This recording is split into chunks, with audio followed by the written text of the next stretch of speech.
Sir ನಮಸ್ತೆ, ನಿಮ್ಮ ಪರಿಚಯ ಮಾಡಿಕೊಡಿ. ನನ್ನ ಹೆಸರು ಅನಿಲ್ ಅಂತ. ನಮ್ಮ ಊರು ಬಂದು ಅಂಕನಹಳ್ಳಿ, ಬಿಳಿಕೆರೆ ಹೋಬಳಿ, ಹುಣಸೂರು ತಾಲೂಕು, ಮೈಸೂರು ಜಿಲ್ಲೆ. ಎಷ್ಟು ಓರಿ ಬಗ್ಗೆ ಹೇಳೋಣ ಹಂಗೆ? ಇದು ಬಂದು ಎರಡಲ್ಲಿ ಓರಿ. ಇದ್ರ ಹೆಸರು ಅಧೀರ ಅಂತ. ಇದು ನಾನೇ ತಂದು ಇದನ್ನ ಒಂದು 7 ತಿಂಗಳು ಕರ ನಾ ತಗೊಂಡು 7 ತಿಂಗಳ ಕರಿನಿಂದ 1 ವರ್ಷ ನಾನು ಕೊಟ್ಟಾಗ ನಾನು ಕುರುಬಳಿ ಸೋಮಣ್ಣ ಅಂತ ಇದ್ದಾರೆ, ಅವ್ರು ಕೊಟ್ಟಿದ್ದೀನಿ. ನಾನು ಕೊಟ್ಟಿದ್ದೆ ಅವ್ರಿಗೆ. ನಾನು ಕೊಟ್ಟ ಮೇಲೆ ನಾನು ಕೊಟ್ಟಾಗ ಎಲ್ಲ ಆಗಿರ್ಲಿಲ್ಲ. ಅವ್ರ ಹತ್ರ ಹೋಗಿ ಎಲ್ಲ ಆಯ್ತು ಎರಡಲ್ಗೆ. ಅಲ್ಲಿಂದ ಇವ್ರು ತಮಿಳ್ನಾಡು ಶ್ರೀಕಂಠಪ್ಪ ಅವ್ರು ಕೊಟ್ಟಿದ್ರು. ಶ್ರೀಕಂಠಪ್ಪ ಅವರಿಂದ ಮತ್ತೆ ಅವ್ರ ಕುರುಬಳಿ ಸೋಮಣ್ಣ ಅಂತಾರಲ್ಲ ಅವ್ರು ಇಟ್ಕೊಂಡಿದ್ದಾರೆ.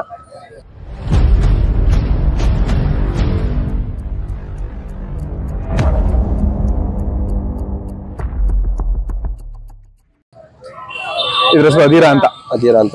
ಈಗ ನೀವೇ ಹಿಡ್ಕೊಂಡ್ ಬಂದಿರ ಇದನ್ನ? ಇದು ನಮ್ಮ ಅವ್ರ ಕುರುಬಳಿ ಸೋಮಣ್ಣ ಅವ್ರು ಹಿಡ್ಕೊಂಡ್ ಬಂದಿದ್ದಾರೆ. ಅದ್ರ ಬಗ್ಗೆ ಅದು ಅವ್ರದೇ. ಇದು ಬಂದು ಕುರುಬಳಿ ಸೋಮಣ್ಣ ಅವ್ರದೇ. ಇದು ಬಂದು ಆರಲ್ಲು. ಕೇರ್ಪೇಟೆ ಸ್ವಾಮಿ ಅಂತಾರಲ್ಲ, ಇದು ಅದೇನೋ ಕ್ರಾಸಿಂಗ್ ಬಿಡ್ತಾ ಇದೀರಾ? ಬಿಡ್ತಾ ಇದಾರೆ. ಅದು ಅದ್ರ ಬಗ್ಗೆ ಹೇಳಿ. ಇದು ಬಂದು ನೆಲಮಂಗಲ ಚಂದ್ರಪ್ಪ ಅವ್ರ ಹತ್ರ ಇತ್ತಲ್ಲ, ಕೃಷ್ಣ ಅಂತ ಅವ್ರಿ, ಅದು ಓರಿ. ಇದು ನಾವು ತಂದು ಇವಾಗ 6 ಮಂತ್ ಆಯ್ತು, 6 ತಿಂಗಳಾಯ್ತು. ನಾವು ಅದೇ ಅವ್ರು ಕೃಷ್ಣ ಅಂತ ಇಟ್ಟಿದ್ರು, ನಾವು ಸ್ವಲ್ಪ ಅದನ್ನ ಕಿಚ್ಚ ಅಂತ ಇಟ್ಕೊಂಡಿದೀವಿ. ಕೃಷ್ಣ ಅಂತ ಇನ್ನು ಮಳವಳ್ಳಿ ಬರೋಗಡವ್ರ ಹತ್ರ ಇದ್ರಲ್ಲ, ಸುಮ್ಮನೆ ಕನ್ಫ್ಯೂಸ್ ಆಗೋದಕ್ಕೆ ಎಲ್ಲ ಕೃಷ್ಣ ಅಂತ ಒಂದೇ ಹೆಸರನ್ನ ಇದು ಮಾಡೋದಕ್ಕಿಂತ ಅಂದ್ಬಿಟ್ಟು ನಾವು ಇದನ್ನ ಕೃಷ್ಣ ಅಲಿಯಾಸ್ ಕಿಚ್ಚ ಅಂತ ಇಟ್ಕೊಂಡಿದೀವಿ. ಇದು ಮೊನ್ನೆ ಪ್ಲೇಸ್ ಆಯ್ತಲ್ಲ ಇದಕ್ಕೆ? ಇದು ಕೆಂಗಲಲ್ಲಿ ಐನಗುಡಿಲಿ ಫಸ್ಟ್ ಪ್ಲೇಸ್ ಆಯ್ತು. ಮುಡುತರೆಗೆ ಹಾಕಿರ್ಲಿಲ್ಲ ಇದನ್ನ? ಮುಡುತರೆಗೆ ಹಾಕಿರ್ಲಿಲ್ಲ, ಸ್ವಲ್ಪ ನಮ್ಗೆ ಕೆಲಸ ಟೈಮ್ ಇತ್ತು, ಅದರಿಂದ ಫ್ರೀ ಸಿಗ್ಲಿಲ್ಲ, ಅದರಿಂದ ಹಾಕ್ಲಿಲ್ಲ. ಏನ್ ಕೊಟ್ರು ಸರ್ ಅಲ್ಲಿ ಮುಡುತರಲ್ಲಿ? ಫಸ್ಟ್ ಪ್ರೈಸ್ 4 ಗ್ರಾಮ್ ಗೋಲ್ಡ್ ಕೊಟ್ರು, ಚಿನ್ನ. ಸರ್ಟಿಫಿಕೇಟ್ ಗೋಲ್ಡ್, ಮತ್ತೆ ಇದು ಒಂದು ಶೀಲ್ಡು ಎಲ್ಲ ಕೊಟ್ರು. ಎಷ್ಟು ಚಾರ್ಜ್ ಮಾಡ್ತೀರಾ ಕ್ರಾಸಿಂಗ್ ಬಿಡಕ್ಕೆ? ಇದಕ್ಕೆ 500 ರೂಪಾಯಿ ಚಾರ್ಜ್ ಮಾಡಿದೀವಿ. ಕೆಲವರೆಲ್ಲ ಹೇಳಿದ್ರು 1000 ತಗೊಳ್ಳಿ ಹಂಗೆ ಹಿಂಗೆ ಅಂತ. ನಮ್ದೇ ಆತರ ಏನಿಲ್ಲ ಪಾಪ. ನಾವು ಜನಕ್ಕೂ ಸ್ವಲ್ಪ ಅನುಕೂಲ ಆಗ್ಲಿ, ನಮಗೂ ಅದರಿಂದ ಮೇಂಟೆನೆನ್ಸ್ಗೆ ಅದ್ರ ದುಡ್ಡು ಅದಕ್ಕಾಗ್ಲಿ ಅನ್ನೋದು ಅಷ್ಟೇ. ಹಳ್ಳಿಕಾರ್ ಬೆಳಿಲಿ, ನಾವು ಇದಕ್ಕೋಸ್ಕರ ನಾವೇನು ಅದರಿಂದ ದುಡ್ಡು ಸಂಪಾದನೆ ಮಾಡಿ ಇದು ಮಾಡ್ಬೇಕು ಅಂತ ಏನಿಲ್ಲ. ಈಗ ಇದ್ರ ಹುಟ್ಟಿರೋ ಕರಗಳ ಫೋಟೋ ನಿಮ್ಮ ಹತ್ರ? ಇಲ್ಲ. ಅಂದ್ರೆ ಅವ್ರು ಕ್ರಾಸಿಂಗ್ ಬಿಟ್ಟಿರ್ಲಿಲ್ಲ. ನೀವು ತಂದ 6 ತಿಂಗಳು ನಾವು ತಂದಾಗ 4 ಕಾಲಲ್ಲಿ ಇತ್ತು. ಅವ್ರು ಒಂದ್ ಬಸ್ ಕ್ರಾಸಿಂಗ್ ಮಾಡ್ಸಿರ್ಲಿಲ್ಲ, ಅವ್ರು ಸುಮ್ನೆ ಹಂಗೆ ಇಟ್ಕೊಂಡಿದ್ರು ಅಷ್ಟೇ. ನಾವು ತಂದ್ಮೇಲೆ ನಾವು ಕ್ರಾಸಿಂಗ್ ಮಾಡ್ಸಿರೋದು. ಇವಾಗ 6 ಮಂತಿಂದ ಕ್ರಾಸಿಂಗ್ ಮಾಡ್ಸಿದೀವಿ. ಇನ್ನು ಇದು ಔಟ್ಪುಟ್ ಬರ್ಬೇಕು ಅಂದ್ರೆ, ಕರುಗಳು ಬಿಡ್ಬೇಕು ಅಂದ್ರೆ 3 ರಿಂದ 4 ತಿಂಗಳು ಬೇಕು. ನಿಮ್ ಫೋನ್ ನಂಬರ್ ಹೇಳ್ಬಿಡಿ ಹಂಗೆ. ನನ್ನ ಫೋನ್ ನಂಬರ್ ಬಂದು 8970777525. ಅನಿಲ್ ಅಂತ ನನ್ನ ಹೆಸರು. ನೀವೇ ಬಿಡ್ತೀರಾ ನಿಮ್ಮ ಯಾರ ಇರಿಕೆ ಇದಾರೆ ಬಿಡಕ್ಕೆ? ನಾವೇ ಬಿಡೋದು. ನಾನ್ ತಲೆಯಿಂದಾನೇ ಓರಿ ಕಟ್ಟಿರೋದು. ನೀವೇ ಬಿಡೋದಲ್ಲ? ನಮ್ಗೆ ಸಣ್ಣದ್ರಿಂದ ಹಳ್ಳಿಕಾರದ್ದು ನಾಟಿ ದನಗಳು ಅಂದ್ರೆ ಇದ್ರಂದ್ರೆ ಭಾರಿ ಹುಚ್ಚು ಸಣ್ಣದ್ರಿಂದ. ಅದು ನಮ್ ತಂದೆಯವರು ಅವಾಗೆಲ್ಲ ನಮ್ಗೆ ಗೊತ್ತಿಲ್ಲ. ನಾವು ಊಟಕ್ಕೂ ಮುಂಚೆನೆ ಅವರು ಎಲ್ಲ ಕ್ರಾಸಿಂಗ್ ಮಾಡಿಸ್ತಾ ಇದ್ರಂತೆ. ನಮ್ಮ ಮನೇಲಿ ಒಂದು 35-40 ರಾಸಿ ಎಮ್ಮೆಗಳಿತ್ತಂತೆ. ಅವಾಗ ಮನೇಲಿ ಒಂದು ಕೋಣನ ಇಟ್ಕೊಂಡಿದ್ರಂತೆ. ಮನೇಲಿ ಹುಟ್ಟದ ಬೀಜದೋರಿ ಮಾಡ್ಬಿಟ್ಟು ಹಸು ಬಿಡ್ತಿದ್ರಂತೆ. ಅದ್ ನಾವು ನೋಡಿಲ್ಲ. ನಾವ್ ಹುಟ್ಟಿದ ಮೇಲೆ ನಮ್ಮ ಇದರಲ್ಲಿ ಫೀಲ್ಡ್ ಅಲ್ಲಿ ನಾನೇ ಏನು ಕ್ರಾಸಿಂಗ್ ಮಾಡಿಸ್ತಾ ಇರೋದು. ಇವಾಗ ನಾನ್ ಬೀಜದೋರಿ ಕಟ್ಟಿ 3.5 ವರ್ಷ ಆಗೈತೆ. 3.5 ವರ್ಷ. ಎಷ್ಟು ಕ್ರಾಸಿಂಗ್ ಮಾಡಿ ಇದುವರೆಗೂ? ಇವಾಗ 200 ಕ್ರಾಸ್ ಆಗೈತೆ.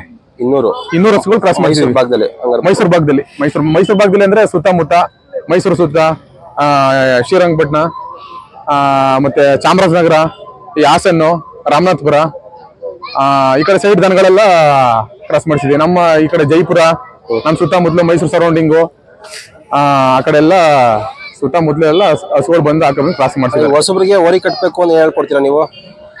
ಹೊಸಬ್ರು ಕಟ್ಟಬೇಕು ಅಂತಂದ್ರೆ ಸ್ವಲ್ಪ ಧೈರ್ಯ ಬೇಕು ಓರಿ ಕಟ್ಟಕ್ಕೆ.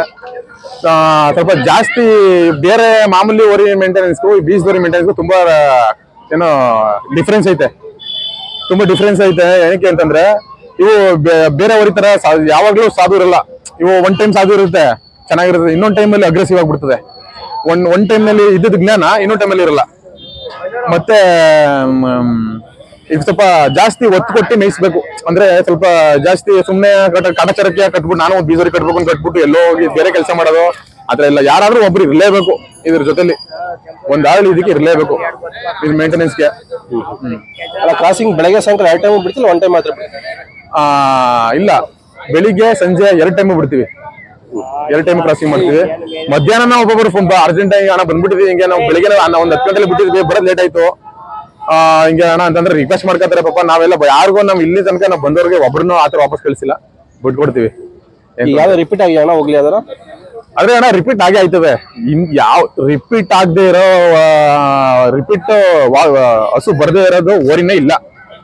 ಎಲ್ಲ ಹಸುಗಳು ರಿಪೀಟ್ ಆಗೇ ಐತವೆ. ಅಂದ್ರೆ ಓರಿ ಕಡೆಯಿಂದ ರಿಪೀಟ್ ಆಗಿರಲ್ಲ. ಅಕಸ್ಮಾತ್ ಒಂದ್ ದಿನಕ್ಕೆ 8-9 ಹಸು ಕಮ್ಮಿ ಆಗಿರುತ್ತೆ. ಒಂದ್ 8-9 ಹಸು ಕೊಡ್ತಾಗ ಎಲ್ಲ ಒಂದ್ 2 ಹಸು ಆತರ ರಿಟರ್ನ್ ಬರ್ಬೋದು. ಇಲ್ಲ ಅಂದ್ರೆ ಹಸುಗಳಿಂದ ಪ್ರಾಬ್ಲಮ್ ಇಂದ ಅವ್ರ ಹಾಕೋ ಫುಡ್ ಈಗ ಕಾಸಿಂಗ್ ಮಾಡ್ಸ್ಕೊಂಡು ಹೊಟ್ಟೋಗ್ಬಿಡೋದು, ಅವ್ರ ತಿಂಡಿ ಗಿಂಡಿ ಸ್ವಲ್ಪ ಜಾಸ್ತಿ ಕೊಟ್ಬಿಡೋದು, ಈ ಉಳ್ಳಿ ಒಟ್ಟು ಈಟ್ ಪದಾರ್ಥ ಏನೈತೆ ಅದನ್ನ ಹಾಕ್ಬಾರ್ದು ಆ ಟೈಮಲ್ಲಿ. ಅವ ಆತರಿಂದ ರೇರ್ ಎಲ್ಲೋ ಅಪರೂಪಕ್ಕೆ ಒಂದ್ ಬರ್ತವೆ ರಿಟರ್ನ್. ಅದ್ ಬಿಟ್ರೆ ಏನಿಲ್ಲ. ನೀವು ಇದಕ್ಕೆ ತಿಂಡಿ ಏನ್ ಕೊಡ್ತೀರಣ್ಣ? ನಾವ್ ಇದಕ್ಕೆ ಮಾಮೂಲಿ ಎಲ್ಲರೂ ಕೊಡಂತೇನೆ. ನಾವು ಈ ರವೆ ಬೂಸ, ಗೋಧಿ ಬೂಸ, ಉಳ್ಳಿ ನುಚ್ಚು, ಮತ್ತೆ ಈ ಜೋಳದ ನುಚ್ಚು ಈ ತರ ಕೊಡ್ತೀವಿ. ಸ್ವಲ್ಪ ಹಸುಗಳು ಜಾಸ್ತಿ ಗೀಸಿ ಬಂದಾಗ ನಾಟಿ ಕೋಳಿ ಮೊಟ್ಟೆ, ಕೊಬ್ಬರಿ ಬೆಲ್ಲ, ಇದು ನ್ಯಾಚುರಲ್ ಆಗಿ ನಾವು ಕೊಡ್ತೀವಿ ಇದನ್ನ. ನಮ್ಮ ಊರಿಗೆ ಬಂದು ಇದು 6 ತಿಂಗಳಿಂದ ನಾವು ತಂದಿದ್ದು, ತುಂಬಾ ಕೆಟ್ಟಿತ್ತು ಪಾಪ. ಅವರು ಮೇಂಟೆನೆನ್ಸ್ ಯಾರು ಲೇಬರ್ಸ್ ಪ್ರಾಬ್ಲಮ್ ಇಂದ ಸ್ವಲ್ಪ ಕೆಡಿಸ್ಬಿಟ್ಟಿದ್ರು. ಅವ್ರ ಹತ್ರ ಅಂದ್ರೆ 300 ಚಿಲ್ಲರೆ ದನ ಇದ್ದು, ಅವ್ರ ಹತ್ರ ಚಿಲ್ಲರೆ ಸಾಕು. 350 ಇದ್ದು ಎಲ್ಲ ಹಸು, ಓರಿಗಳು, ಕರುಗಳು ಎಲ್ಲ ಸೇರಿ ಟೋಟಲ್ ಇತ್ತು ಅವ್ರ ಹತ್ರ. ಆತರ ಆಗಿ ಸ್ವಲ್ಪ ಪ್ರಾಬ್ಲಮ್ ಆಗಿದ್ದಾಗಿತ್ತು. ನಾವು ಇದನ್ನ ಕರುಣಿಂದನ ನೋಡಿದ್ವಿ. ಇದನ್ನ ತಗೋಬೇಕು ಅಂತ ಅಂತಾನೆ ಇದ್ದು. ನಾವೆಲ್ಲ ಓರಿ ನೋಡಿದಾಗ ಸೆಲೆಕ್ಟ್ ಮಾಡಿದಾಗ, ನಾವು ಓರಿ ತರಕ್ ಹೋದಾಗ ಎಲ್ಲ ನಮ್ ಕರ್ನಾಟಕದಲ್ಲಿ ಯಾವ ಭಾಗದಲ್ಲಿ ಓರಿ ಎಲ್ಲಾನು ನೋಡ್ಬಿಟ್ಟು ಒಳ್ಳೆ ಅಂತ ಎಲ್ಲವೇ ಎಲ್ಲನೂ. ಅದ್ರಲ್ಲಿ ಒಂದ್ 4 ಓರಿನ ಸೆಲೆಕ್ಟ್ ಮಾಡ್ಕೊಂಡು, ಆ 4 ಓರಿಲಿ ಯಾವ ಟಾಪ್ ಚೆನ್ನಾಗೈತೆ 4 ಓರಿಲಿ ಅದನ್ನ ಇದನ್ನ ಸೆಲೆಕ್ಟ್ ಮಾಡ್ಕೊಂಡು ಅದನ್ನ ಮೇಯಿಸಿ ಇವತ್ತು ಈ ರೇಂಜ್ಗೆ ಮಾಡಿದೀವಿ. ಅದು ಚೆನ್ನಾಗಿ ಮೇಯಿಸಿದ ಕಾರಣಕ್ಕೆ ಅವರು ನಮ್ ಚಂದ್ರಪ್ಪ ಅವ್ರೆ ಕೆಂಗಲಲ್ಲಿ ವೇಟ್ ಮಾಡ್ಕೊಂಡು ಕಾದಿ ನಮ್ನ ಬಂದು ಚೆನ್ನಾಗಿ ಮೇಯಿಸಿದ್ರಿ ಅನ್ಬಿಟ್ಟು ಇದ್ ಮಾಡಿ ಏನೋ ಏಲಕ್ಕಿ ಹಾರ ಹಾಕಿ ಅದಕ್ಕೊಂದು ವಿಸ್ತಾರ ಮಾಡಿ ನಮಗೂ ಚೆನ್ನಾಗಿ ಸಾಕಿದ್ರಿ ಅಂತ ಹೇಳಿ ಬಂದ್ಬಿಟ್ಟು ಇದ್ ಮಾಡ್ಬಿಟ್ಟು ನಮ್ ಗೊಂತಿಗೆ ಬಂದ್ಬಿಟ್ಟು ಇದ್ ಮಾಡ್ಬಿಟ್ಟು ಹೋದ್ರು. ಅದೇ ನಾವು ಕೊಟ್ಟಾಗ ಮುಂದಕ್ಕೆ ಹೋಗಿ ಚೆನ್ನಾಗಿ ಮೇಲಿದ್ರೆ ನಮಗೂ ಒಂಥರ ಅಂತ. ಅವ್ರು ಕೊಡ್ಬೇಕಾದ್ರೆ ಸುಮಾರು ಇದ್ ಮಾಡಿದ್ರು. ಕೊಡುವಾಗ ಸುಮ್ನೆ ಸ್ವಲ್ಪ ಕೊಡಲ್ಲ ಹಂಗೆ ಹಿಂಗೆ ಬೇರೆ ಯಾವರೇನಾದ್ರೂ ಕೊಡ್ತೀವಿ, ಇದೊಂದುವರೆ ಕೊಡಲ್ಲ ಅಂತ ಎಲ್ಲ ಇದ್ ಮಾಡಿದ್ರು. ನಾವು ಅದಕ್ ಬಿದ್ದು ಇಲ್ಲ ಸರ್ ಬೇಕೇ ಬೇಕು, ನಮ್ಗೆ ಇದೇ ಬೇಕು, ನಾವು ಒಳ್ಳೆ ವರಿನೇ ಕಟ್ಟಬೇಕು, ಕಟ್ಟಿದ ಮೇಲೆ 10 ಕಟ್ಟದ ಬದಲು ಒಂದು 30 ಕಟ್ಟು ಅಂತ ನಮ್ ತಂದೆಯವ್ರು ಹೇಳ್ತಿರ್ತಾರೆ. ಹಂಗೆ ಸುಮ್ನೆ ಯಾವ ಕಟ್ಟೋದಕ್ಕಿಂತ ಒಂದು ಒಳ್ಳೇದು ಕಟ್ಟಿದ್ರೆ ಹಳ್ಳಿಗಾರ ವಿರೋಧನ ಆಗುತ್ತೆ ಅಂದ್ಬಿಟ್ಟು ತಗೊಂಡ್ವಿ. ಅವತ್ತು ತಗೊಂಡ್ವಿ ಅಂದ್ರೆ ಸಿಕ್ಕಾಪಟ್ಟೆ ಕೆಟ್ಬಿಟ್ಟಿತ್ತು. ಅವ್ರು ಹೇಳಿದ ಬೆಲೆನೆ ಕೊಟ್ಬಿಟ್ಟು ತಗೊಂಡ್ವಿ. ಇವತ್ತು ನಮ್ಗೆ ಗೊತ್ತು ಅಂದ್ರೆ ನಮ್ಗೊಂದು ಐಡಿಯಾ ಇರುತ್ತೆ, ಇದು ಹಿಂಗಾಗುತ್ತೆ, ಮುಂದೆ ಹಿಂಗಾಗುತ್ತೆ, ಸಕ್ಸಸ್ ಆಯ್ತದೆ, ಫೇಲ್ಯೂರ್ ಆಗಲ್ಲ, ಪಾಸ್ ಆಗುತ್ತೆ ಅಂತ ಒಂದು ಅಂದಾಜ್ ಮೇಲೆ ನಾವು ತಗೊಂಡು ಅವತ್ತು ಏನ್ ಅನ್ಕೊಂಡಿದ್ದು ಅದೇ ತರ ಇವತ್ತು ಪಾಸ್ ಆಗಿದೀವಿ. ಖುಷಿ ನಮ್ಗೆ ಐತೆ. ಈ ಒಂದೇ ಪ್ಲೇಸ್ ಮಾಡಿ ಬೇರೆ ಜಾತ್ರೆ ಹಾಕಿದ್ರ? ಇಲ್ಲ, ನಾವು ಒಂದೇ ಜಾತ್ರೆಗೆ ಹಾಕಿದ್ದು. ನಾವು ತಗೊಂಡಿಗೆ 6 ಮಂತ್ ಆಗಿದೆ ಅಷ್ಟೇ. 6 ಮಂತ್ ಇಂದ ಸ್ಟಾರ್ಟಿಂಗ್ ಆಗಿರೋದೇ ಸೆಲೆಕ್ಷನ್ ಅಂತ ಪ್ರೈಸ್ ಅಂತ ಇಟ್ಟಿದೆ. ಕೆಂಗಲಲ್ಲಿ ಇಟ್ಟಿದ್ದಾರೆ. ಕೆಂಗಲ್ಗೆ ಹೋಗಿದ್ವಿ. ಕೆಂಗಲಲ್ಲಿ ಫಸ್ಟ್ ಆಯ್ತು. ಸೆಕೆಂಡ್ ಈಗ ಬಂದಿದೀವಿ. ನೆಕ್ಸ್ಟ್ ಬೇಬಿಗೆ ಹೋಗ್ತೀವಿ. ಸರಿ, ನೆಕ್ಸ್ಟ್ ಬೇಬಿ. ಬೇಬಿಗೆ ನಾವು ಪ್ರತಿ ಸಲನು ಕಾಂಪೀಟ್ ಮಾಡ್ತೀವಿ. ಬೇಬಿಗೆ ಯಾವಾಗ್ಲೂ ಹಾಕ್ತಿವಿ. ನಮ್ದು ಫಸ್ಟ್ ಪ್ರೈಸ್ ಆಗಿತ್ತು. ಇನ್ನೊಂದು ಬರೀ ಬೀಸೋರಿ ಕಟ್ಟಿ ಎತ್ ಕಟ್ತಿದ್ರ ನೀವು? ನಾವು ಎತ್ಕೋ ಕಟ್ತಾ ಇದ್ದು ಫಸ್ಟ್ ಕರುಗಳು 2 4 6 ಅಲ್ಲಾಗ್ದಿರೋ ಕರುಗಳು ಆತರ ಫಸ್ಟ್ ಕೂಟದವರಿ ಸಾಕ್ತಾ ಇದ್ವಿ. ನಾವು ಚಿಕ್ಕವರು ಇದ್ದಾಗ ನಾವು ಸಾಕ್ತಾ ಇದ್ವಲ್ಲ. ಆಮೇಲೆ ಅದು ನಮ್ ತಾತಂಗೆ ನಮ್ ತಂದೆಯವ್ರಿಗೆ ಬಾರಿ ಹುಚ್ಚು ದನ ಅಂದ್ರೆ. ಅದೇ ತರ ನಮ್ಗೂ ಆ ಹುಚ್ಚು ನಮಗೂ ಅಂಟ್ಕಂತು. ಅದರಿಂದ ನಾವು ಕೂಟದವರಿ ಬಿಟ್ಬಿಟ್ಟೆ. ನಾವು ಕೂಟದವರಿನೂ ಏನ್ ಸಾಕಲ್ಲ, ಮನೇಲಿ ಹಸುಕರು ಸಾಕಿದೀವಿ.